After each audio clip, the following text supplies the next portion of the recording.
In today's show, Rafael Barlow from NBA Big Board joins the program, and we talk all things Portland Trailblazers and the NBA draft. Welcome to Locked On Blazers. Let's get into it. You are Locked On Trailblazers, your daily Portland Trailblazers podcast. Part of the Locked On Podcast Network, your team every day.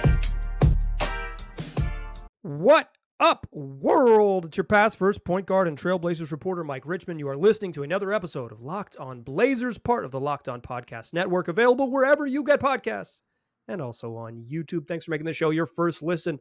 Free on all platforms, coming at you Monday through Friday. Make it a part of your daily routine. Make it your first listen every day. Tell your friends to do the same. It's Locked On Blazers, your team every day. We're having a whole bunch of fun here because friend of the program, Rafael Barlow, is back.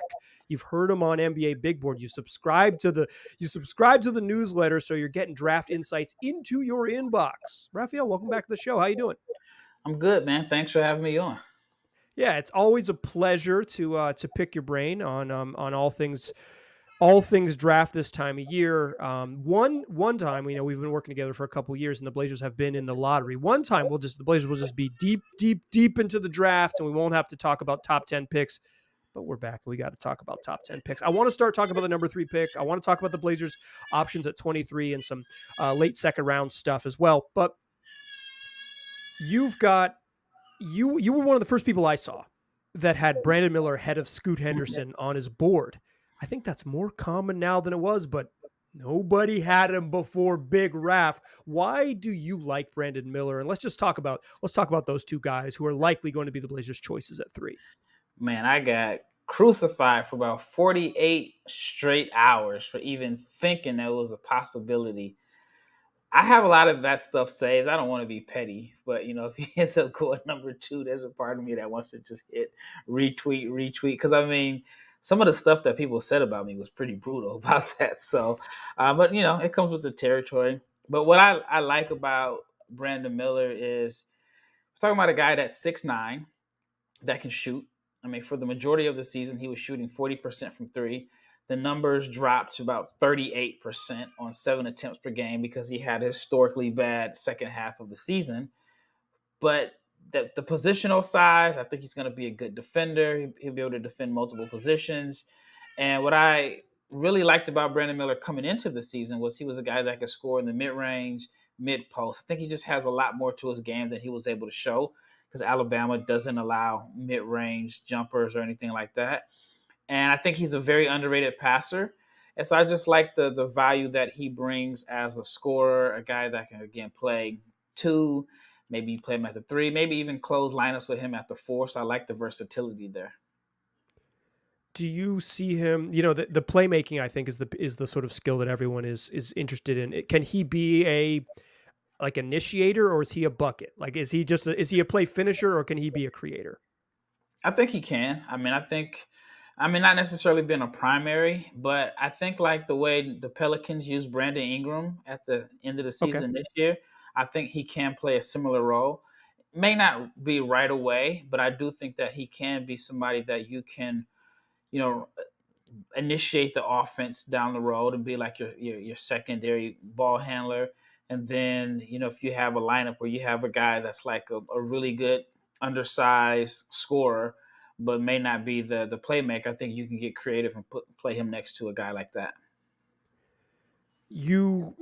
Let me ask you about this, and we'll talk sort of Blazer fits. What do you like about Scoot? You have him at 3 on your big board. It's not like it's not like you dropped him way down, even if you got crucified a little bit. What have you seen from Scoot in his couple years with the Ignite? Scoot is phenomenal. He's a guy that has big hands, and usually like big hands it's an advantage finishing around the rim, because it's like controlling a grapefruit or whatever, like when you're playing on a Nerf hoop and you can do so much around the rim with it. One thing I really like about Scoot is that he's a really, really good athlete, but his game isn't fully based off of athleticism. He's not one of those athletic guards that just has one speed to get to the rack and no pace. He plays a really good pace. He can get to his pull-ups off the dribble. He's a good playmaker.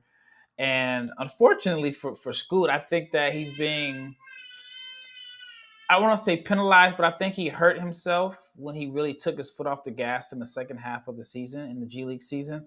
I think the biggest difference between him and Brandon Miller, in the sense when everybody brings up how bad Brandon Miller was in the NCAA tournament, I think Brandon Miller's was televised and Scoot's wasn't. Right. But he really took his foot off the gas in the second half of the season.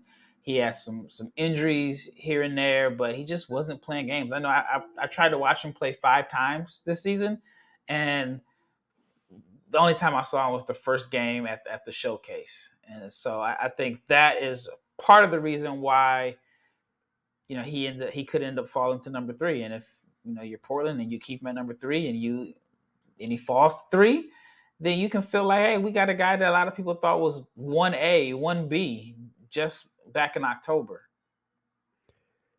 Let's assume that the Trailblazers are going to keep this pick. Damian Lillard's going to be around. There's like a lot of buzz here. I've spent like a lot of time. I saw your face. For those who watch on YouTube, I think Raphael's a little skeptical of Damian Lillard's long-term future. We'll touch on that in a moment. But like, let's assume just like no trades, no nonsense. The Blazers are on the clock at 3. Who is a better fit for them, and how much would like sort of the Dame context affect that? Yeah, I mean, if honestly, if the Blazers stand pat with Dame, which I mean, I'm fine either way. I honestly am. I just think Scoot was the biggest loser the way the lottery results Absolutely. ended up. Absolutely. I think that the teams that it's crazy because on one hand, a lot of people thought he's a lock to be number 2. But if you look at the teams, the only teams that really would have given him like the keys, like clear-cut keys to the franchise is San Antonio, maybe Houston. Maybe, yeah. But other than that, who else? I mean, Detroit has Cade, Charlotte has the Wizards. And the Wizards. Yeah, and they would have had to jump up. I mean, they would have had to jump up 6 spots to get him. So yeah, exactly. Yeah, it's just a weird situation for him that he could fall to number 3. But I don't know. I just don't know if it would be ideal for all 3 of those guys. And I really like Ant Simons. Like Ant Simons. Ant Simons is a guy that I feel like Portland is lucky to have, because if he would have taken a traditional path and like went to college or whatever, he would have been a top 10 pick. And They were able to get him late. I mean, it's tough. I mean, maybe they can try 3 guards, but who comes off the bench? Do you tell Ant Simons after the year he had, oh yeah, by the way, we're moving you to the 6th man again? Yeah, welcome back. Yeah.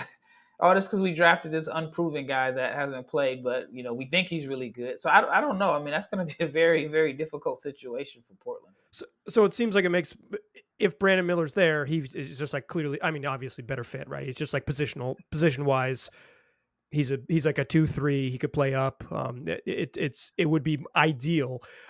If you were in the rebuild world, say Dame is gone, would you still lean Brandon Miller? If the Blazers have a choice, they don't. Charlotte is going to dictate their choice. They'll pick who's left.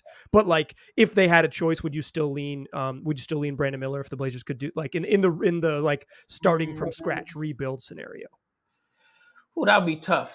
That would be tough because on one hand, I think Ant can be the point guard. I think he can be your point guard of the future. And then if that's the case, then, I really like a Brandon Miller, Shaedon Sharpe wing combination. Yeah, it's exciting. You got a phenomenal athlete on one hand, and you got a shooter. You got versatility there. Something that, as a Blazers fan, I mean, think about if the Blazers had wings that could create their own shot the year they went to the conference finals. Like, hey, this is a pro Al-Farouq Aminu podcast, okay? It's a pro Al-Farouq Aminu podcast. I mean, he shot lights out, but I mean, it was it's like, but nobody on that team could attack a closeout in a sense, as far as the wings. So that would be tough. I mean, on one hand, I guess Ant and Scoot can play together. I think I might lean towards Brandon Miller still. I just think that having those 2 guys on the wing plus Ant, I think that would be like this really athletic, combination of, front court and wings that can score and shoot and so on. So I think I may lean towards Brandon Miller. Yeah, I can see. I mean, I think you were the first person that big sort of like people who are plugged in. You're the first person who was like, Brandon Miller is that guy. I think mostly people seem to pitch Scoot as this sort of like foundational piece and Brandon Miller as a high upside all-star. Like the sort of division between those two descriptors is a little bit odd to me, but I think in general, I don't know, the consensus seems to be that Scoot is the guy you build around. But yeah, I mean, he was crowned early. Like he was crowned, early, like when he was, his first year with the Ignite, and then I mean, he did put on a show in Vegas in the first game with Wemby. I mean, if you just went off that game alone, then I could see why people could say, hey, this is, 1B. If you get the second pick, then I mean, it's just like winning the lottery. The thing that I thought was a little interesting was, you would hear stuff like, well, if this was any other draft, he would go number one. And I debate that. Like, would he have gone over Zion Williamson? No. Would he have gone over Cade Cunningham? I don't think so. Would he have gone over Paolo last year? I don't think so. I mean, I'm a big Paolo guy, so I may be biased. Would he have gone over Ayton? I don't even think he would have went over DeAndre Ayton because the Suns. Well, he would have been second to Luka Doncic in a real draft. But yeah, I hear you. But even with Ayton, like right. The whole thing with Sarver and University of Arizona. So I just don't that whole theory that he would have been number one in all these other drafts. Does he go number one over Anthony Edwards?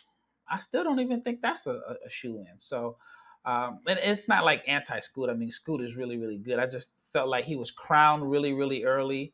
And maybe and I always felt like, obviously, the gap between Brandon Miller and Scoot was not wide at all. But I was in the minority back in January. Absolutely. I think in general, saying like this guy would go second in a lot of drafts sounds like a bigger insult this time of year than it should, right? Like it's like, this dude would be the number 2 prospect in most drafts. It's like people are like, how dare you, Raphael? Yeah. Let's talk about number 23. Let's talk about some picks in the middle of the latter stages of the first round. But first, I want to tell the listeners about the shorts I'm wearing. They're comfortable. They're versatile. They're making my legs look good. I'm out at the park. I'm pushing a stroller around the park. I'm rocking the 5-inch inseam. And you know what? I'm looking great. I'm wearing Bird Dogs because they sent me a couple pairs and I like the way they look. I like the way they make me look too. And plus they're just super, super comfortable. They've invented this cloud knit fabric, kind of looks like khaki, but it's just way more comfortable and way more versatile. Plus it's got anti-stink sweat wicking technology that keeps you cool and dry all day long. So why don't you go check out some of these shorts yourself? Go to birddogs.com/LockedOnNBA. Enter the promo code LockedOnNBA for a free Yeti style tumbler with your order. That's birddogs.com/LockedOnNBA for a free Yeti style tumbler. You won't want to take your Bird Dogs off. We promise. All right. Still chatting here with Raphael Barlow of NBA Big Board. I think we know the names at 3, whether the Blazers keep the pick or trade the pick. We know who's going to be there. Brandon Miller or Scoot, and the Hornets are going to take one of them, and Blazers will have a decision to make from there. Obviously, there's a million permutations that could happen. Who are some names we need to know at 23? The Blazers also have the 23rd pick in the draft that they got from the New York Knicks in the Josh Hart trade. Who are some names you kind of like in that range, Raphael? If Noah Clowney's available, I think he fills a positional need. I mean, Blazers need depth in the front court. They need size. I think he has upside as a shooter. If he's available, that's someone that I would target. Maybe even James Nagy, a big from Barcelona. And I've been on record of calling him like the European/Nigerian version of Jalen Duren. Even though he's playing in Barcelona, I don't want to discount his Nigerian roots. And he's the guy that I've had a chance to watch live a few times. And what's interesting about him is he looked better playing on Barcelona's senior team than he did when I watched him play in his age group. In his age group, he was, bigger, stronger, faster, more athletic than everyone. But they were trying to feed him, give him post touches. And he's not a guy that's going to, impact the game with post touches or whatever. But then when I saw him play with Barcelona's senior team, even when he was a 17-year-old, just the spacing. And when he had a good point guard that knew how to run the pick and rolls, he had a very simplified role where it's just like screen, roll to the rim, catch lobs, rebound, defend. And I think that is going to be his NBA role. I don't see him as a guy that's going to have major upside as a scorer, but I mean, I think he could be like he's built like Jalen Duren. He's not as skilled in my opinion, but he could end up being like a Nick Claxton, like a bigger, stronger version of Nick Claxton. And I mean, that's a very solid center. Yeah, very solid center. So those are two names that come to mind. It's hard for me because I think of it as like a Blazers fan. Like anyone that knows me, I'm a Blazers fan. So I think of it as a Blazers fan and how I would draft and how I would try to fix the team, because I think that's the biggest position of need right now. Right. Yeah. They just need depth up front. Are you someone who believes I've kind of, I think like when you get sort of deeper into this draft, like positional need maybe matters more than at the top, when I'm like, just take the best player and figure it out. Are you someone who's kind of leaned into sort of like, hey, fit really matters, or where do you stand on that? Yeah, I'm a fit guy. Yeah, I'm a fit guy, because you can take the best, in my opinion, you can take the best player available, but if he doesn't fit, then he's not going to look like the best player available. And I mean, we've seen guys that were in the wrong situation and then they go to the second team and they stand out and they shine. So I think you have. And they're Tyrese Halliburton. What's that? And they're Tyrese Halliburton. Yeah, I mean that's a really good example of a guy that, and it's weird because you can't say he didn't fit in Sacramento. He was good there, but on team 2, he's an all-star. And he got to spread his wings, and exactly. He got to be the best version of himself, for sure. Yeah, so, and I mean, the Pacers were really a playoff team until he got hurt in January or whatever. So that's a great example. I've never thought about that as an example of best player available / fit. And because I usually think of like the guy that was like on his second team, like 3 years down the line on his second contract. But that's a really good example. I'm gonna have to steal that one. You know what? It's free. It's free. I'll give it to you. You've given me enough. You've given me enough draft insights over the last couple of years. I'll give you the free Tyrese Halliburton example in general. I wonder how, when you're grading the draft, like how deep do you think this draft is compared to some recent drafts? And like, I feel like from what I've read, people think, oh, it drops off at 14. It drops off. But how many sort of like, do you think into 23 there's going to be talent on the board? What are your feelings, just sort of depth of this draft in general? Yeah, I definitely feel like 15 through 30, there's not much of a difference. And I'm not a betting man, but I can bet you that there's somebody that's going to be drafted in the teens, and they're not going to provide the same value as someone drafted in the 20s. Just because, in my opinion, the gap isn't that wide. If there's a guy that the Blazers select at 23, I think they could get the same value as, a team got in the lottery. I mean, we saw it last year with Walker Kessler. In a redraft, maybe, and I mean, there's some people that still feel like some guys that didn't have as stronger years will be better long-term, but they got top 5 value for him, even though Utah didn't draft him. But that's a guy that I think people overthought. Too many people focused on, can he defend in space and so on. Overlooked the fact that he was a dominant shot blocker in college and so on. So it wouldn't surprise me if there are guys that are selected in the 20s that provide the same value as a lottery pick. So on that hand, I do think that this draft is deep, but I think it's deep with complementary guys that can complement a Dame or another superstar, as far as like your wings that can shoot the ball. Okay, you mentioned Dame. You made a face earlier in the show. I've waited 20 minutes. I've done so more so about the Scoot and Dame combination. Okay, well, let's go back there then. Let's go back there. You don't think they can play together? Yeah, they can, but but Ant is there. Like, if there's no Ant Simons, then it's fine. But okay. I mean, what did Ant average in the second half of the year? Wasn't it like 25 points a game or something like that? Yeah, I think it was like 23.5, 23.8 or something like that. Like, it's darn good. So how, just from being realistic, like, how do you, on the first day of training camp, do you say, hey, we're making Scoot and Dame our backcourt? Yeah, you have to, there is no world in which you take and throw Sharp in there too, right? Like they want him to play a bunch. It's like, there's no world in which you could go in and say, Cam Reddish. yeah, it's like, there's no world in which they can go into camp with 4 of those guards, right? So it's like something's got, if Scoot is there at 3, like if the Hornets go Brandon Miller, and I think at least right now the intel is that Charlotte is leaning that way. And if you listen to Raphael, that's the way they should lean because he's the second best player in the draft, right? Like, but that would leave Scoot there, and it's like then the Blazers get in this position where it's like, okay, how much can we lean into players under 6'5" being like the cornerstones of the franchise, and something's got to give. Like they just won't be able to go into the season with it. I think that's unless they tell Houston, hey, we'll swap you 3 for 4. Just give us Alperen Sengun.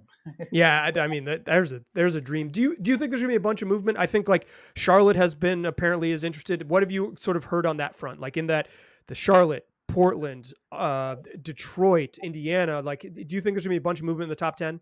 I do. I've heard that Indiana is not bringing 3 rookies in because they have 3 first-round picks, so they may be looking to consolidate. I've heard Houston, depending on what happens with Harden, they may be active. And wait, Raphael, are you telling me teams talk to free agents before July 1st?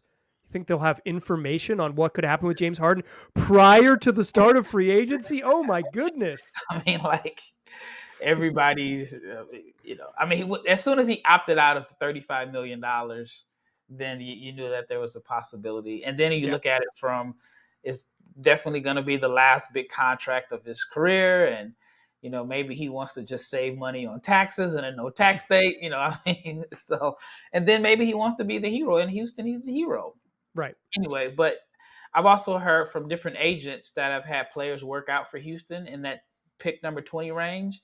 And they're just like, I mean, why are we sending our guy to work out there? Because the last thing the Rockets are probably going to do is bring in another 18 or 19-year-old to that locker room, even if they don't have Harden. Like if they have Harden, they they're going to lean towards, maybe trading that pick to get some veteran help. But if they don't, then that means they're still really young.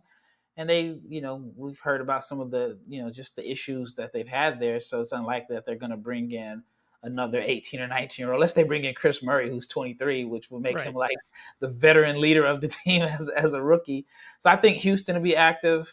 Maybe Orlando. I mean, they have a lot of young guys. I don't know if bringing 2 more helps them out. So maybe they can consolidate that. And, Orlando's a team that I thought about. Like, if they feel like Brandon Miller's going number 2, does Orlando offer Portland 6 and 11? And, maybe a future pick down the line, or, I just wonder like what happens there. Yeah, a trade that we floated on this podcast is 3 and Yusuf Nurkic for 6, 11 and Wendell Carter Jr. And what does Orlando want to do? I think is some of the question. But if Scoot is there, and that's or vice versa, like I think a lot of the Blazers' future is going to be tied on what Charlotte does or what happens at 2, and then what deals they have behind it for Dame, for whatever scenario they go. So much of it is like once that pick is made and they're on the clock, it's like, okay, 5 minutes for the future. It's going to be super fascinating. I want to ask you about some sleepers. The Blazers have a 2nd round pick. You've been all over the globe.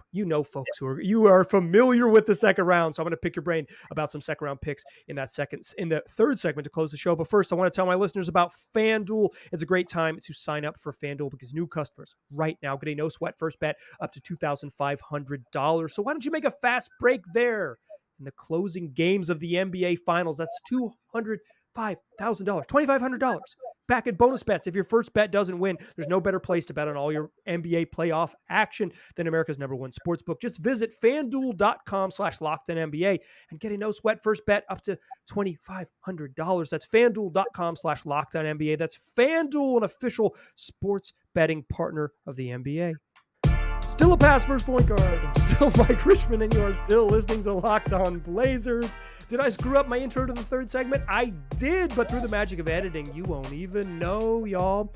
Still chatting here with Rafael Barlow. Raf, who are some names to know at 43? The Blazers got that mid-second round pick. You are the second round whisperer. I mean, I don't know that anybody else has as good a touch on guys who are kind of in that range than you. Who are some names that you like that could be available there? The guy that I really like is Colin Castleton from Florida. He's he's skilled, he can pass, he's a really good finisher around the rim. And unfortunately, right when he was really like dominating, he ended up having an injury. I think he broke his wrist or something like that, I believe. But he had a strong stretch. I want to say like his last 4 games or so, he was averaging like 24 points per game. And he's a really good passer, like 25 points, 9 rebounds over a 4-game stretch before he broke his hand in February. Those are really good numbers. He's a veteran. He's ready to come in and contribute right away. Where I think he helps, or he could help Portland at, is with his size. He is 6'11".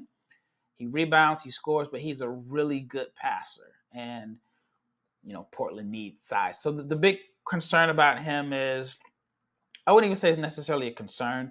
If this were 2003 instead of 2023, he's a top 10 pick.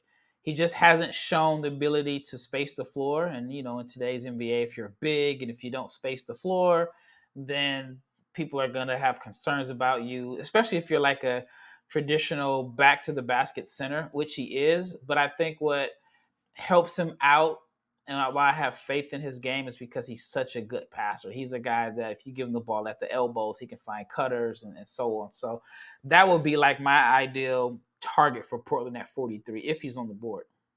Who are some other sleepers to know? If other than sort of the top of your list, who are some other guys that you kind of like that I will have never heard of because I haven't been studying it? Well, I keep talking about big, so I guess I need to get Portland some help on the wings. But there's another big that I like, and he's not too far from the area. Mo Gay from Washington State. Yep, he worked out for them last year, actually, in the draft process. Yeah, he's a high upside guy. I mean, the way he moves, like his fluidity and so on, is very, very interesting for a guy that size. Like, he really moves like a wing. I think he has high upside, so I think he can help there. Maybe a guy like Julian Phillips. He's a wing, more so of a long-term project, but he's a wing defender. Jordan Walsh could be available in that range. 6'6". Recent guest on NBA Big Board, Jordan Walsh there. Yep, had him on, and I've known Jordan since he was in high school. 6'6", 7'2" wingspan. Right now he projects to be a 3-and-D guy, but has a ways to go before he's a consistent three-point shooter. But he does have some ability to put the ball on the floor.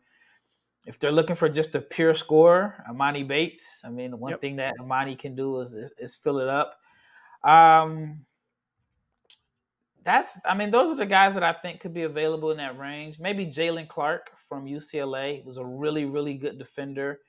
And I see him as this guy that is going to stick in the NBA for a while. He's going to be someone that I believe is going to outperform where he's projected to go, outperform his draft position just because he is an active defender.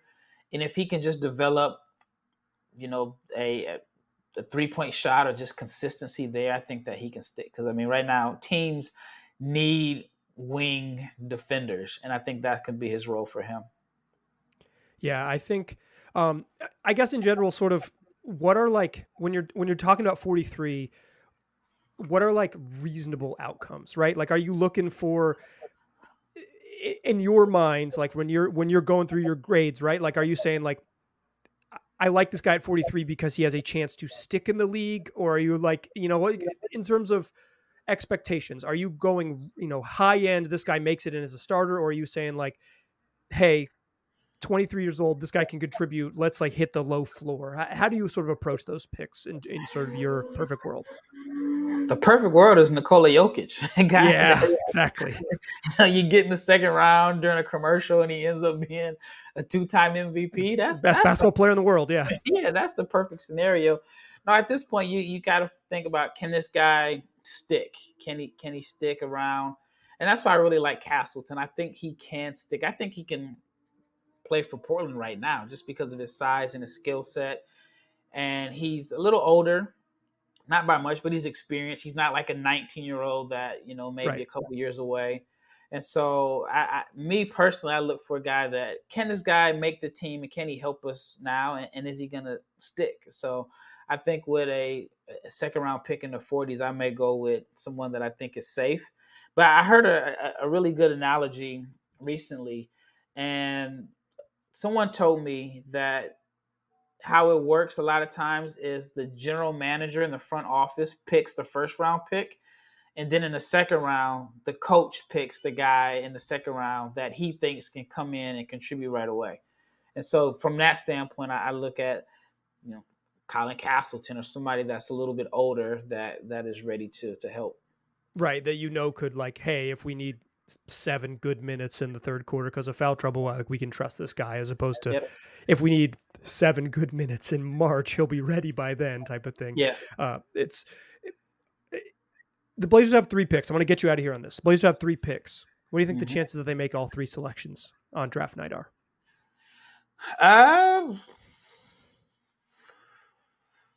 Yeah, they'll make all 3. Wow. Yeah, I think they'll make all 3. I think Portland is a team, unless there's something and I'm pretty sure you have in your followers have thought about all these wild scenarios of what could happen, what can you get for the third pick? If they're a superstar. I've thought about Bradley Beal. I've thought about Jaylen Brown and something. But I think about that Bill and Lillard backcourt would be $100 million combined, 2 years from now or something like that. But I think they keep all 3 picks, and they're having a new G League team, so I think they're gonna use that to really develop some guys. So I think maybe one of the second round picks, the 1 second round pick may be someone that they think can kind of help them now. And then maybe the second pick in the first round could be a developmental guy that they're really just focusing on developing. If they make 3 picks, I think that's the rebuild. If they make all 3, I think that is, I think that's the end of letter O. So if you're rooting for Dame to stick around, one of these has to be on the move. But we'll see. I think that's kind of the fascinating part, right? Is they are set up to go either direction, and 3 is going to be potentially an all-star, right? They got fun decisions to make. Raphael, if people are looking for more of you, where can they find you? Yeah, you can find me on the Locked On NBA Big Board podcast. It's 5 days a week. I've been talking about these guys since August, so I feel like I have a good handle on the draft. I'm actually looking forward to 2024 draft just because there's some new guys to talk about and so on. But 5 days a week, and then I have the NBA Big Board newsletter, which it's just draft intel, mock drafts, big boards, and so on. And just if you like draft content, you can find draft content with me at least 7 or 8 times a week. So I'm pretty active in this draft space. Raphael's one of the best doing it. If you want to learn more about the draft, go follow his stuff. Come back next week. We're going to do more shows. It's what we do. 5 days a week, available wherever you get podcasts. Tell your friends about the show. Come back. We'll talk to you soon. I appreciate you listening. Talk to you soon.